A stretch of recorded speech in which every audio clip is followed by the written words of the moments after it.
was a typo. And I'm like, welcome to Caves. I'm Jared, and I'm here with Dolan again. Welcome back, brother.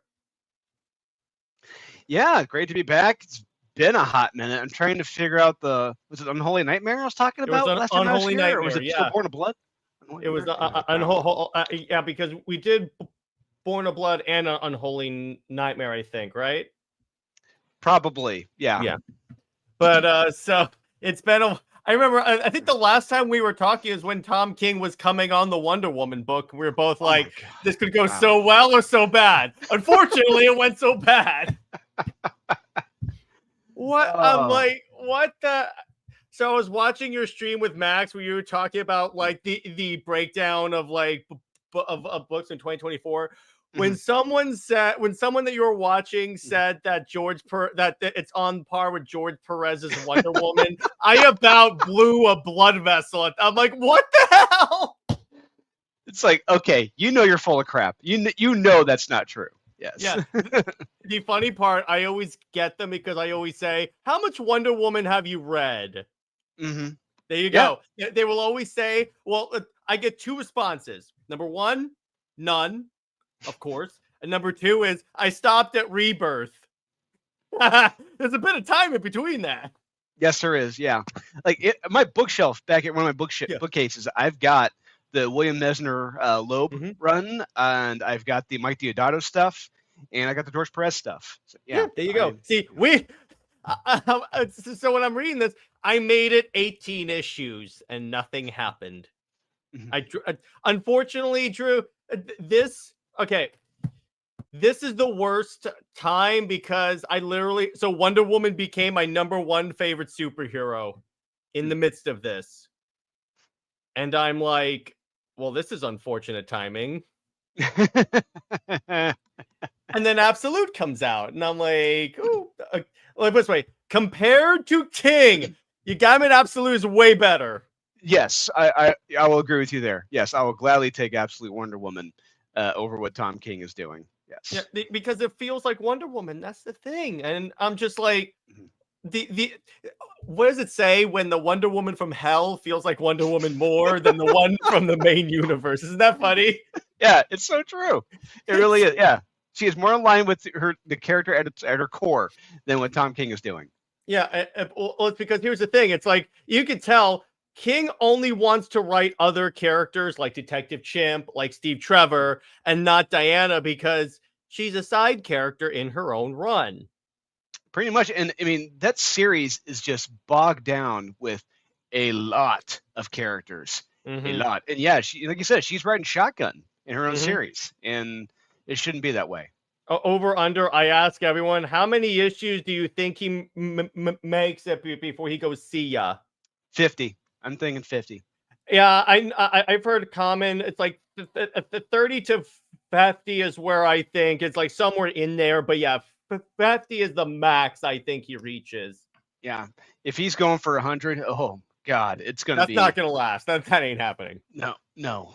That ain't. And I love how they recently announced, by the way, so that the Trinity series, and so I'm very plugged in with like the Wonder Woman fan base on Twitter, and literally everyone's like, when it says by popular demand, people are like, are the popular demand in the room with us right now? Yeah, it's like, when I read those words, I'm like, yeah, according to who? Who is this? Yeah, because I've seen not even with Wonder Woman fans, barely anyone except for the Tom King Shields like this character. Yeah. I mean, I don't care. Yeah. I don't. Yeah, I don't want to. I don't. Yeah, I'm not giving my money to read that. Not when happening. She punches her mother in the face or calls Diana. Arguably, Diana should be the best mom ever, but then Trinity calls her toxic, and I'm like, I don't get this. But so as you guys know, Drew comes on all the time to promote his stuff, and you have a lot of projects in the running right now. So we're going to talk about two. So let's start with Aftermath. So when I'm reading Aftermath, so explain the premise of Aftermath to the audience. So if you're familiar with the series called, I think it's the Herculoids, I think that's what it was. Like the comet goes flying past Earth, and it has these disastrous effects on Earth and the people on Earth. So yeah, this is what happens here. There's a lunar eclipse, and there's a comet. One of the thousands of comets out in space that we are completely don't know about, and it goes flying by one day, and wouldn't you know it, it just happens to give every person on Earth a superpower. And you would think it's not that simple, normally, though. You'd be able to fly. Oh my God, I can fly. It'd be great. I can run fast. I could be able to run fast, and there'd be no repercussions. Everything would be fine. Or would there be repercussions? Yeah, when I was reading this, I was like, okay, everyone gets superpowers. Oh my God. Yeah. And this we wanted to show. We wanted to have fun. Just go crazy with it. But we wanted. I was the publisher, Spencer Boykin, reminded me. He's like, you're destroying the Earth with the series. I'm like, yeah, pretty much. Yeah, and it's like so. I've been by the way, nice Action Comics 1 reference. So yes, he has super strength, and you think, okay, it's really good. And then his arms break because the rest of him is not used to having super strength, and I'm like, oh, that's so good. Yeah. My God. Yeah, this was the first one. This is the first one I wanted to do. I'm like, this is the preview. This is the preview edition, and the next page. I'm like, that's what we're going to be getting into. Just how the human condition, the human body, it thrust with this sudden change, will not be used to it. It would be disastrous effects for the human race. Gosh.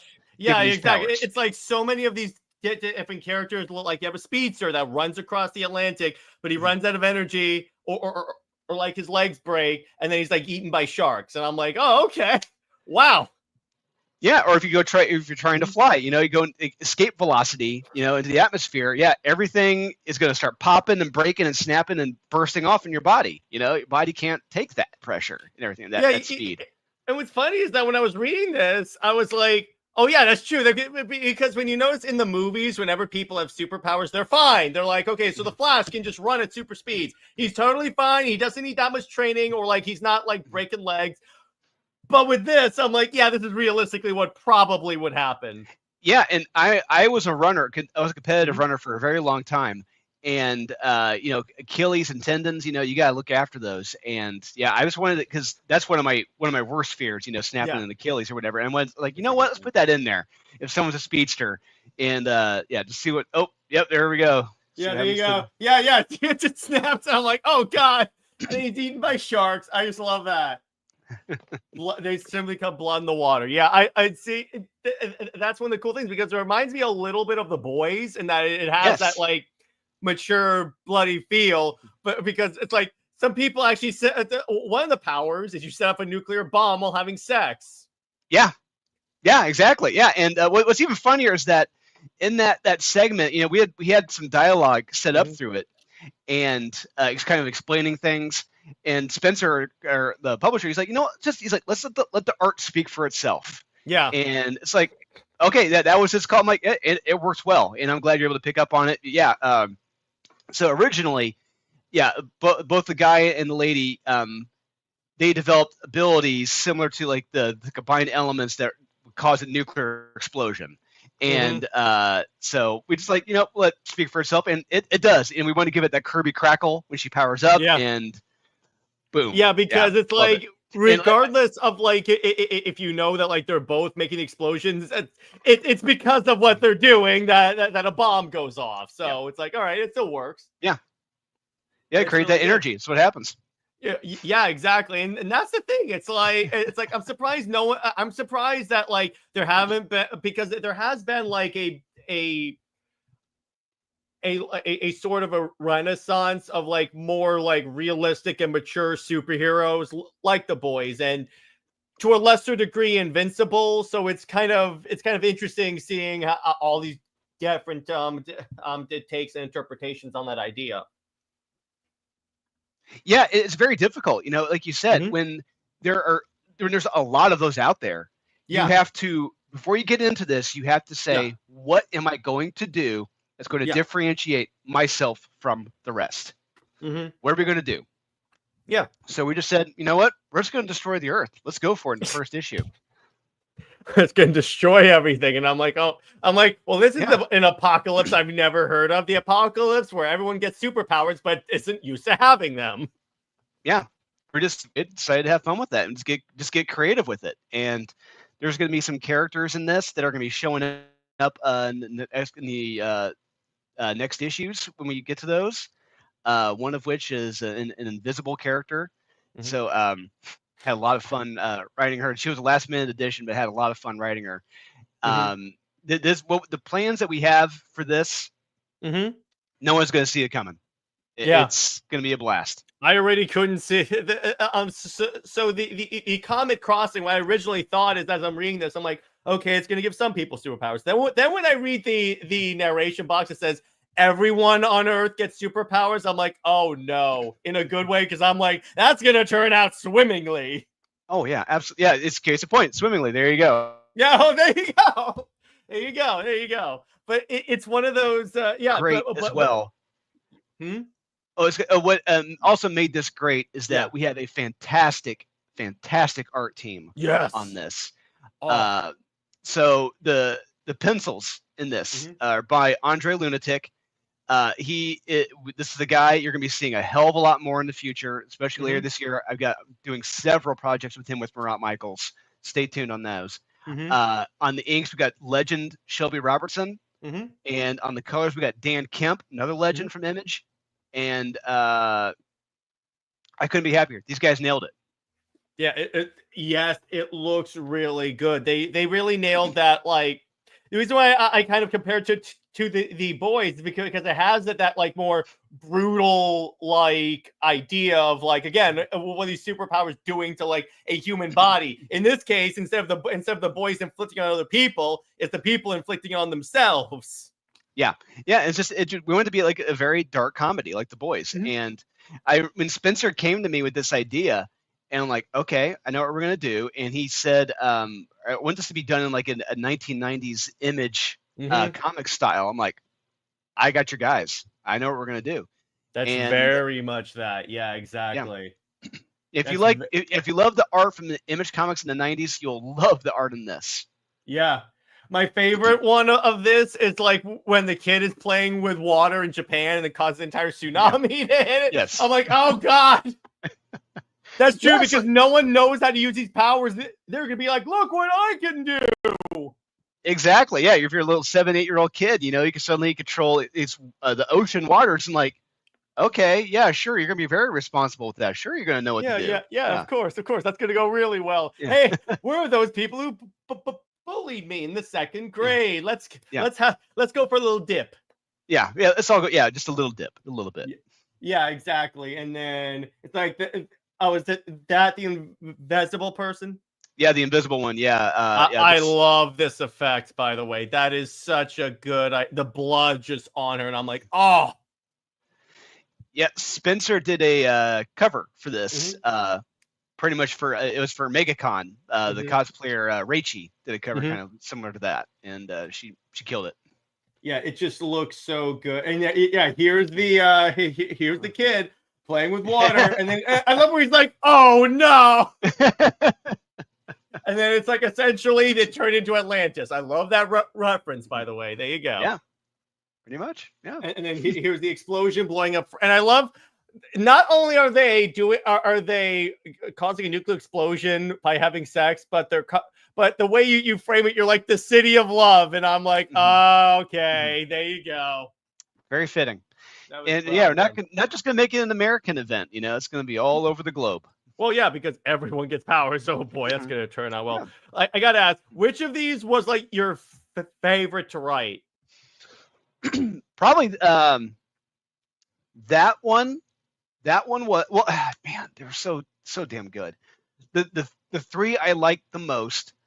This one, the Action Comics homage, very beginning. That was the first one I wrote, and the invisible killer.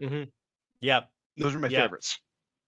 Yeah, those are actually my favorites too. This because of the sheer ridiculousness of it. the blood thing because it just looks so badass. And obviously, I'm a Superman fan, so I love my Action Comics references.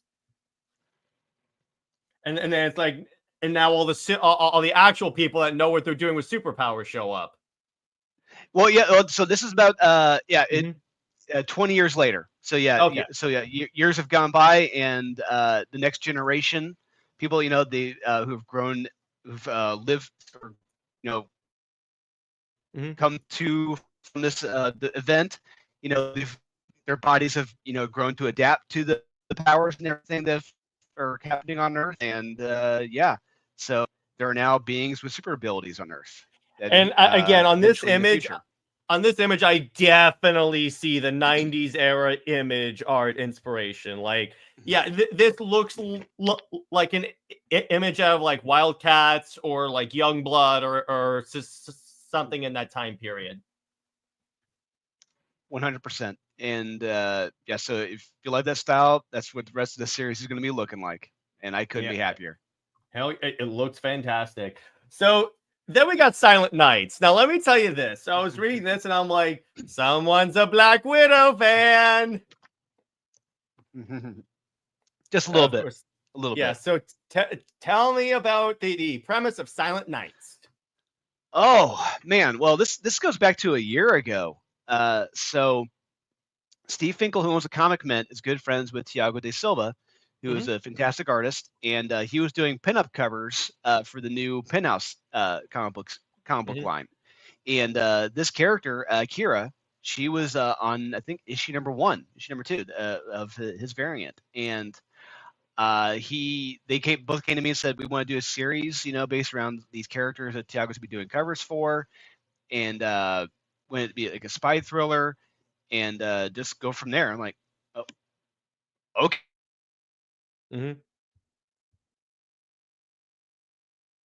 I've learned the stuff, like, for me, I believe are right and wrong things to do. Like, I don't want to introduce too many characters in the first issue. Yeah. I want to tease things that are to come, but I want to have fun. I want to make sure the reader is having fun and enjoying it. And opening up with a sex scene, and then having it be a balls to the walls fight.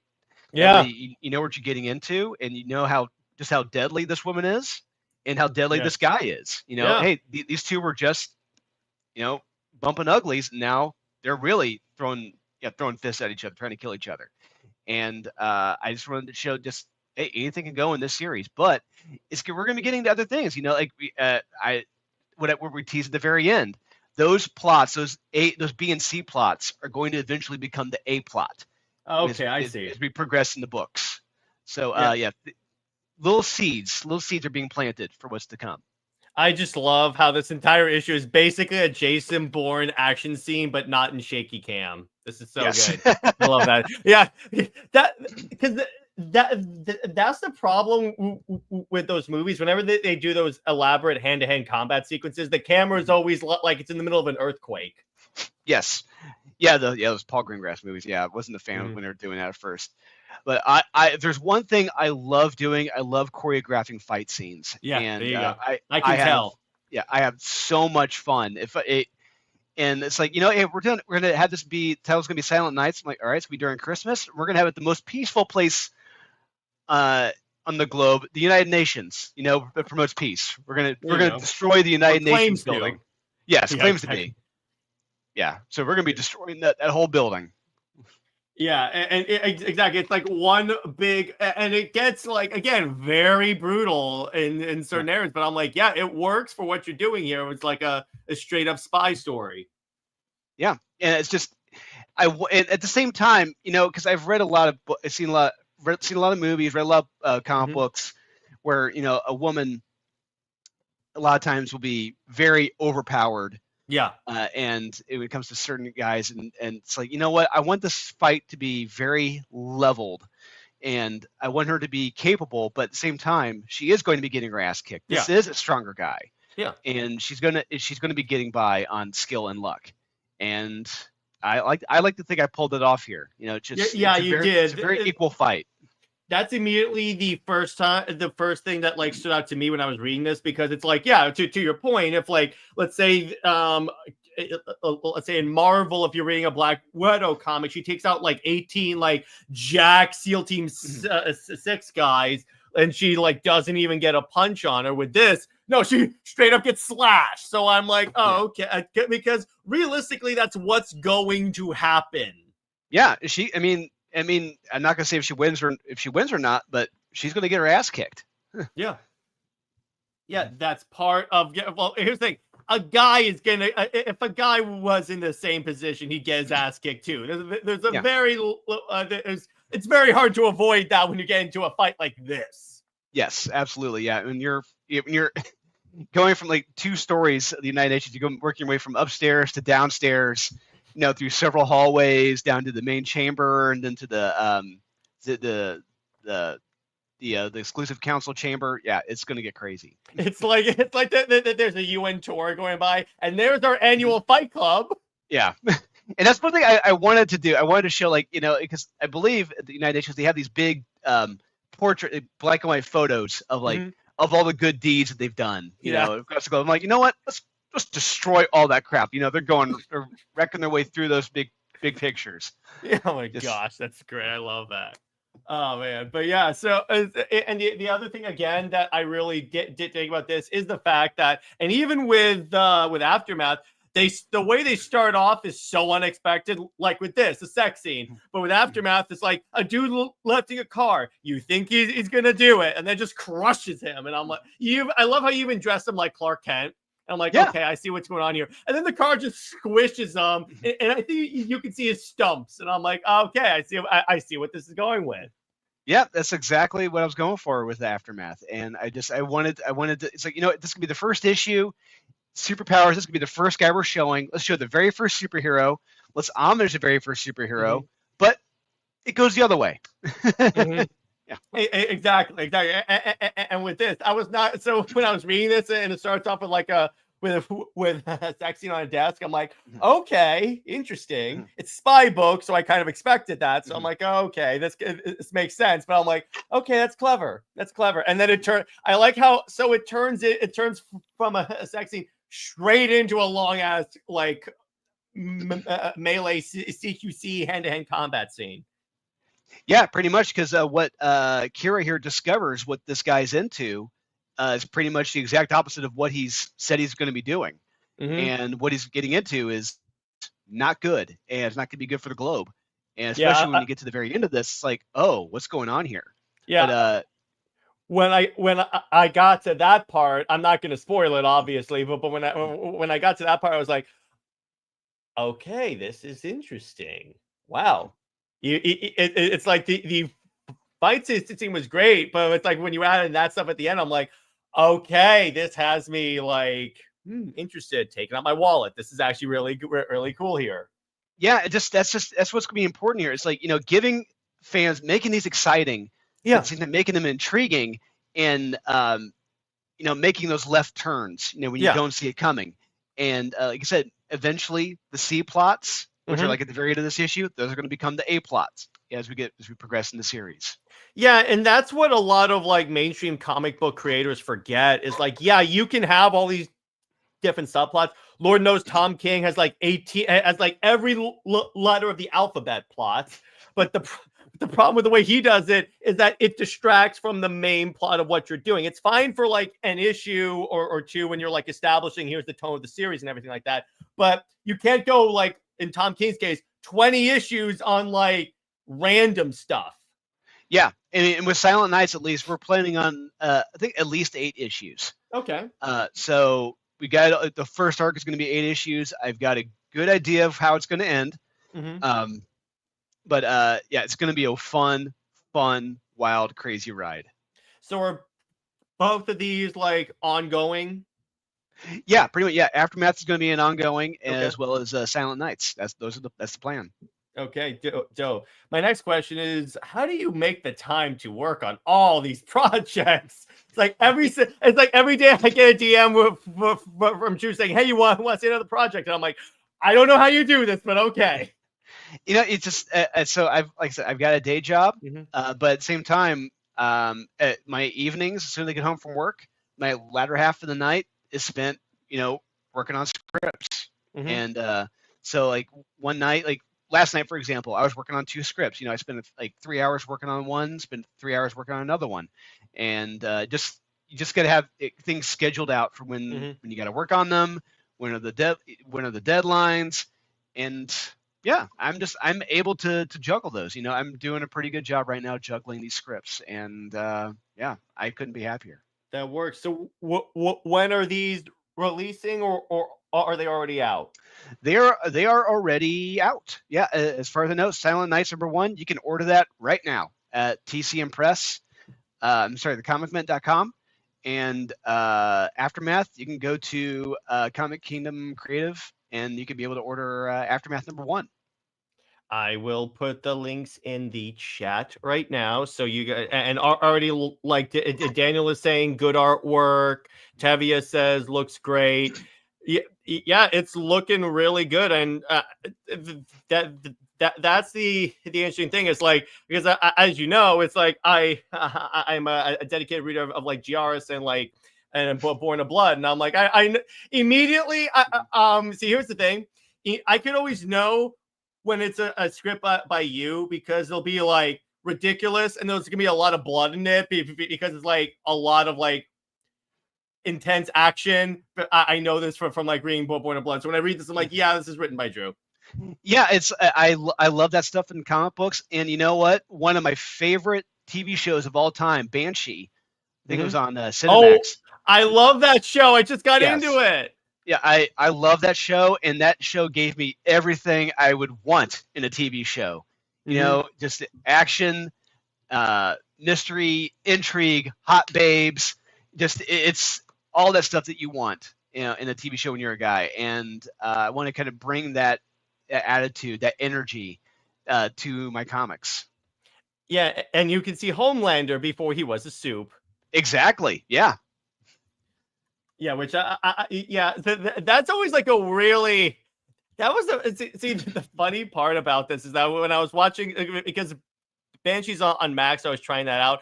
So, right, the concept of Banshee is a criminal ends up somehow, and this is how you know it's a small town, somehow becomes the sheriff of a small town, and it's like all the craziness from that. But it's like when I'm watching this, I'm like, this has to be a small town, because someone would Google it though, because I'm like, okay, who is this guy? Oh, okay, you don't look like the guy that's supposed to be here.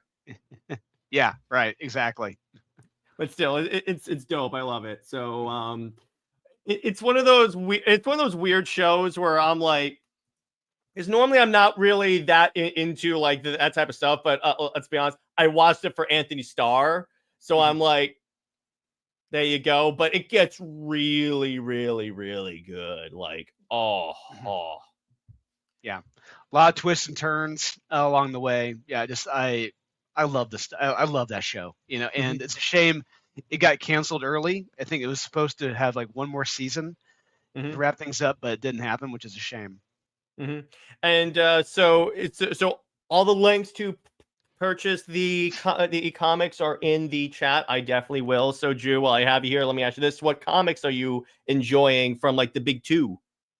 I will say, so I read the books, read a lot of stuff that came out this week. I'm going to say this now, I was pleasantly surprised by how good Absolute Flash was. Really?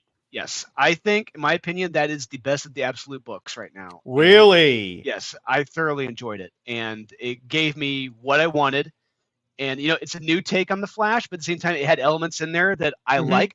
And I don't know if we can talk about those elements in that book, but it's like, oh, I love what we're doing here. Awesome. Bringing them in. Awesome. I dig it. Let's go with this. This is great. And yeah, and I had a blast reading that, and I cannot wait for the next issue. And I will say, Absolute Batman is. I'll talk about this with Wes. I'm thinking critical. It's like watching Cobra. It's a good bad movie, and it's an over the top bad movie, and I love that. That's great. That's great. Yeah, exactly. Because it's the most ridiculous thing in the world. Because when he has a giant ass dump truck that transforms into a roadster, and that's his Batmobile, and he has giant cannons on it, and I'm like, where he has an axe that chops up people's hands. when he flexes and then spikes come out of his back. I'm like, oh God. Yeah, and you're not killing anyone by doing this stuff? Yeah, I'm like, how are you? Right. How are you not when you impale someone on your back? Yeah, that guy's dead. You can't tell me one of those is not pierce a vital organ. Yeah. Yeah, it's gonna say if you love great 80s action, great bad movies, you know, like most of Steven Seagal's work outside of Under Siege, which is a legitimately great movie, but you know, Cobra, Tango and Cash, you're gonna love absolutely Batman. It's just good, great, bad way. Yeah, the books that I've really been like getting into and enjoying is number one, Aquaman by Jeremy Adams, Green Lantern by Jeremy Adams. That dude can do no wrong at DC.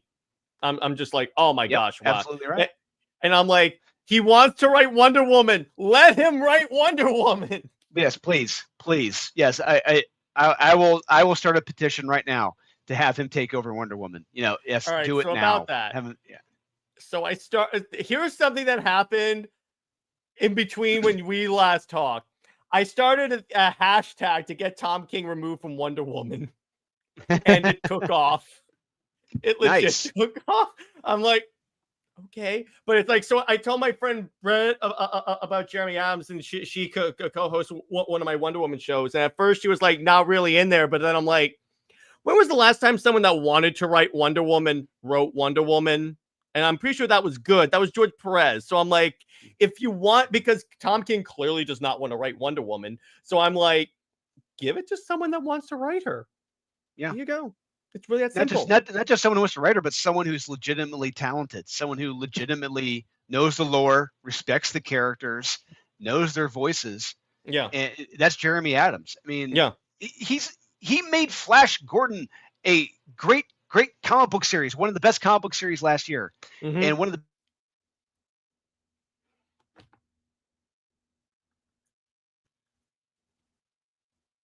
Andrew just yeah, you want to repeat all this? You were talking about Flash Gordon. Yeah, it's gonna say anyone who can save Flash Gordon, anyone who can make Flash Gordon a kick-ass comic book series again, they deserve to write Wonder Woman. And he's earned it. Yeah, it's like, even with his Green Lantern run, the way I always describe it is, it feels like you can just go from the end of Jeff Johns straight into that, because there is some stuff that happens in the middle, but the characters feel the same. Yeah, I mean, I talked about this with Wes on Thinking Critical. It's that when you look at all the damage that Jeffrey Thorne had done to the Green Lantern franchise, to the characters themselves, he laid waste to it. And Jeremy Adams came in and saved it. He saved Green Lantern and brought it back to all the time. Yeah. Wally from Heroes in Crisis as well. It really, he is really reminding me of a young Jeff Johns when he came in, like saving a lot of these characters and breathing new life into them. Ironically, Green Lantern and Aquaman. Yeah. Yeah, next thing you know, he'll be on JSA right after Jeff Lemire. Who knows? He's tracing the Jeff Johns path. Yeah. But the other question I have is, so do you think eventually DC will get the idea that Trinity's a character that no one wants? I think so. I think they'll catch on probably after a year. I think after this calendar year, they'll catch on. It took them a minute to realize about Nubia, that no one wanted to read about Nubia. And I think they dropped the ball there big time. Well, I'll push back against that a little bit. I don't think it's like people don't want to read about Nubia. I think people want to read about Diana, and then maybe Nubia has her own thing. People don't want to choose between the two. I would say you got to have one or the other. It's that you can't have both. You got to have one or the other. Okay. Who are you going to do? Both as Wonder Woman? Yeah, I agree with you on that. I hate when they do the sharing mantles thing, because I'm like, if I were to go down my street and ask who's Bruce Wayne, they're not saying Jace Fox. Yeah. Or if you say I'm a fan of you like Wolverine, they're not going to say Laura Kinney. They're going to say Logan. They're not. They're going to say Logan. But yeah, so my whole thing, and I've actually talked to Robert about this. I've talked to a few other Wonder Woman fans, and my estimation is that what'll probably happen, so they'll do the Tom King miniseries, depending on how that sells. if it doesn't, when he leaves, they'll try it one more time, and if that doesn't work, they'll just ignore the character, pretend it didn't exist, just tell people do not reference her, just leave her alone. They're not gonna. I doubt that they would actually have a story where she's retconned out. Yeah, probably. It's almost kind of like what they did with Joelle Jones Wonder Girl.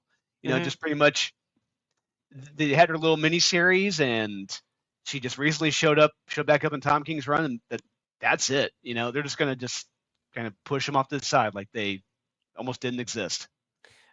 I think they probably will treat it like she doesn't exist, because here's the thing: she's still a baby, so it's not like they really need to like introduce her. So so it's unless they actually now the other thing I have here. So the miniseries is going to involve time travel. What if they Bendis age up Trinity and leave the adult Trinity in there because they're that out of touch and thinking that that's going to work? I don't know, because honestly, I don't. I think, then again, I'm giving them credit, but I would like to think that they realized, you know what, aging up John Kent was not a good idea. And I really hope they've learned that lesson. Like, you know, we shouldn't be rapidly aging up these characters, because that would be a bad step in the wrong direction. Very bad step in the wrong direction. Yeah. But what do you think like outline for me what you think they'll do with Trinity if she fails? If she fails,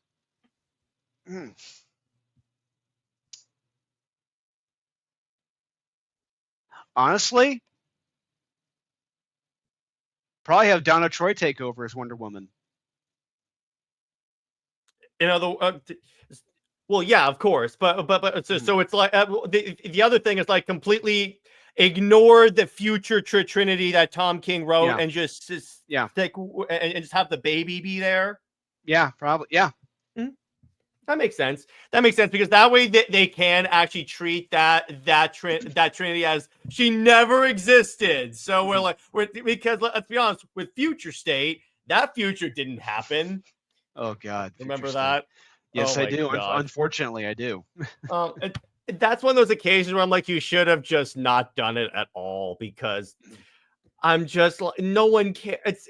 You notice how no one references anything from Future State anymore? Yeah, no one does. I mean, they kind of reference the House of L, sort of sometimes. Kind of.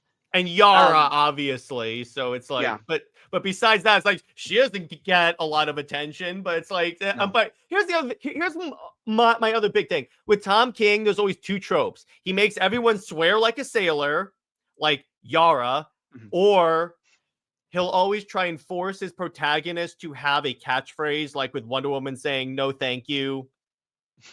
And I'm like, that's your catchphrase. Say, the other thing he does, he will fundamentally alter the pasts and the origins of these characters.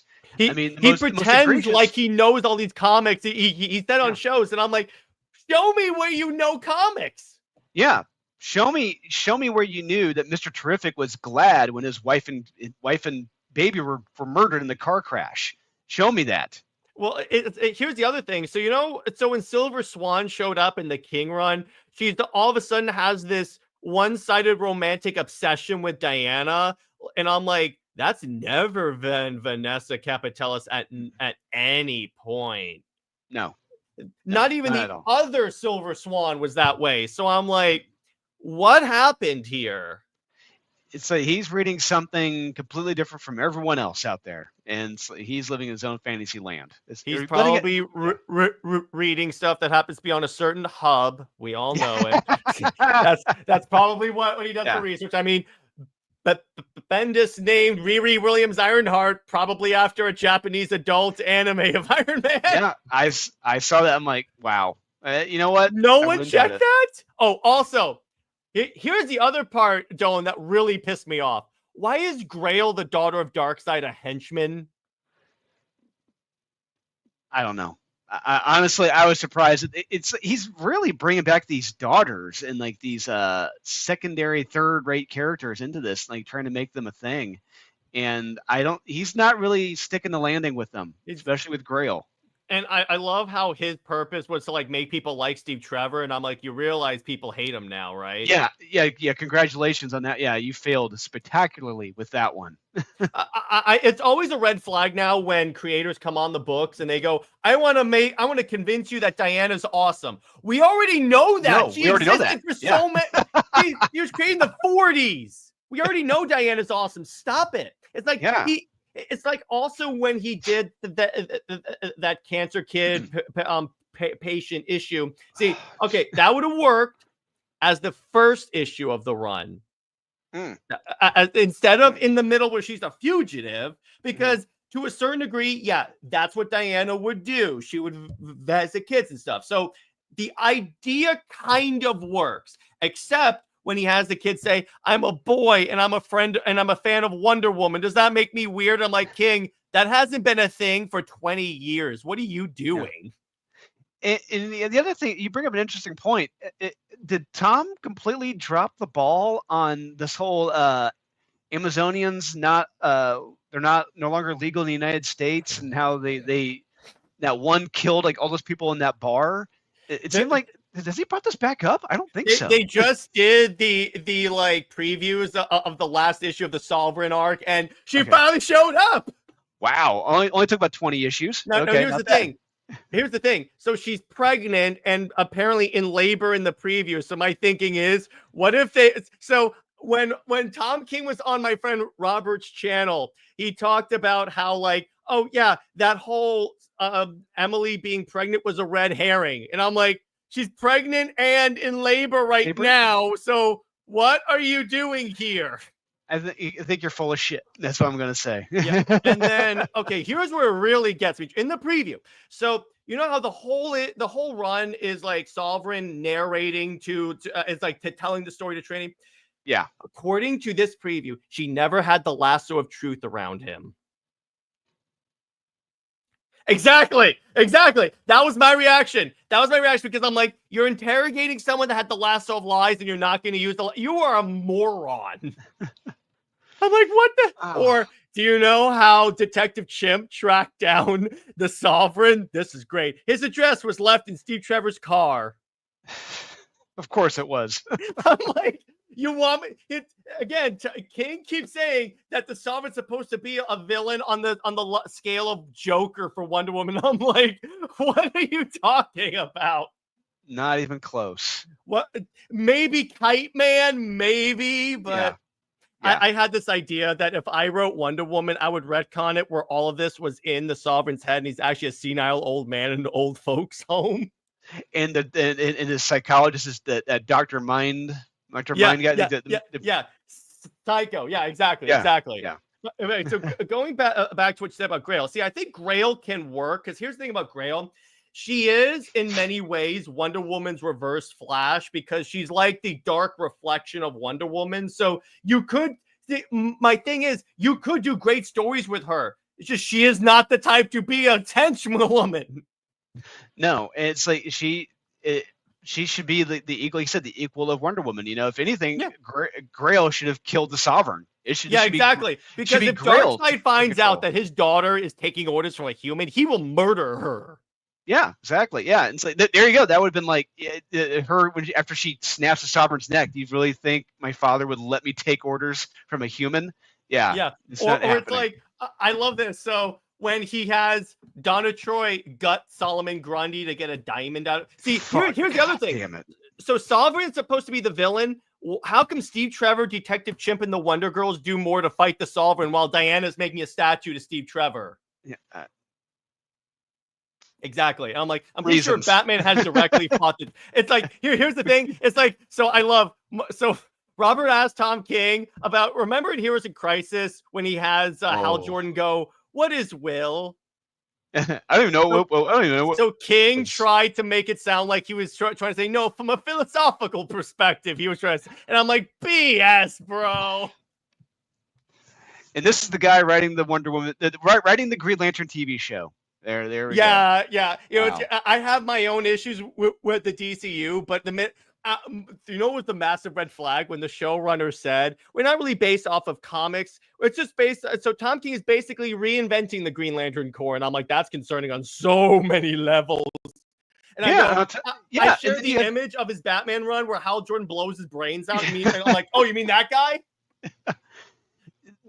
Major warning signs, and on top of that, you got Damon Lindelof working on this, who is the king of the mystery boxes, right? Or I'm sorry, except for JJ, the prince, the prince of mystery boxes. JJ's the king of it, but it's just they're gonna be setting up all this crap. There'd probably be no payoff for later on down the line, and and like I said, if they're not basing this off anything from the lore of anything from the comics, I'm guarantee you we can expect to see some significant character assassination. Tom King, series. So character assassination kind of a thing. Well, also, it's a red flag when they actually say this is based largely on Earth. It's a grounded story for Green Lantern. Green Lantern, really? It just you have Drew. Remind me, what was one of the criticisms of the Green Lantern movie? I think it was because it was on Earth most of the time. It took place too much on Earth. Yeah, exactly. So I'm like, what are you doing? And the preview for the Green Lantern series that we got, it's just them in like civilian clothes, just walking down the road. I'm like, this is the most un-Green Lantern thing ever. Yeah, it's like you have to look closely. You have to look even closer to notice the ring. It's like, oh, okay. Yeah. My other problem is that why is Hal Jordan so old? I think clearly they're going to be writing him off. I think it's clear they're going to be killing him off. This is the second time they've done that, when they did the animated Green Lantern movie and they were like, okay, so we're basically going to do Emerald Twilight, but not do Emerald Twilight. And I'm like, why? Yeah. Why don't they really like Hal Jordan? I've always wondered that.